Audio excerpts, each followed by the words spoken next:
kami ngayon sa General Santos Fishport and ang unang dapat gawin natin ay mag-foot bath. First step natin is, kailangan natin mag-foot bath. Ayan, this is for sanitation and biosecurity purposes. So tara, pasok tayo.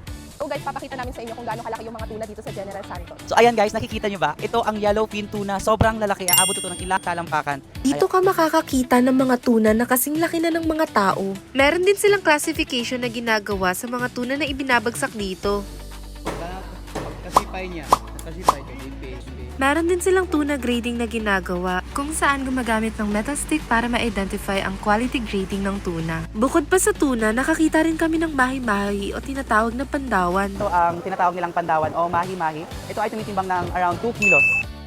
Nagtanong din kami ng best Kung oras para pinakamagandang kumita. pumunta dito kung bibili po kayo, magtitingin ng isda. Araw-araw din nagaganap ang auction o trading, hindi lamang ng tuna kundi pati na rin ng ibang klase ng seafoods. Sa pagpunta namin sa Jensen Fishport, nakita namin ang proseso ng pag-offload, pag-weigh, pag-classify at pag-auction ng hindi lamang tuna kundi pati na rin ng iba't ibang klase ng yamang dagat.